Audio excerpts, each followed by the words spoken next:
Welcome sa Professional Forex System. So, ituturo natin ngayon is all about Facebook ads. And alam naman natin, para magkaroon ka ng idea, Facebook ads is advanced marketing. Ito yung advanced strategy na ginagawa ng mga malalaking negosyante, even ng mga malalaking content creator, para mas pumasok yung mas malaking sales sa kanilang mga online store. And alam mo ba, na pagdating sa online, hindi ito kagaya ng nasa trabaho natin, na sipag at tiyaga or pasipagan. Ang kailangan mo talaga dito is matutunan kung paano i-set up yung Facebook ads and kung paano siya i-run. Kasi dito maraming restriction.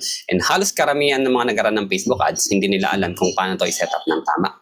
And alam naman natin, pagdating sa online, ang habol lahat ng mga nagnenegosyo is yung maraming taong pumasok sa kanilang online store or malaking sales kasi ang pwedeng dalhin kapag mas maraming taong nakakita ng mga pinupost mo sa Facebook. And alam mo ba na isa sa pwede mong matutunan is kung paano at kung ano ang ginagamit nilang platform sa online na pwede kong ituro sa iyo at pwede kong i-set up para sa iyo. And kung interesado kang malaman kung paano magkaroon ng sarili mong online store, mag-run ng ads at gamitin yung platform na ginagamit ng mga malalaking negosyante, pwede mo akong i-message para ituro ko sa iyo kung paano. I'm Coach Jan Bersabal, I'm the founder of Professional Forex System. Kung interesado kang malaman kung paano to, welcome sa patok na negosyo ng mga kabaro.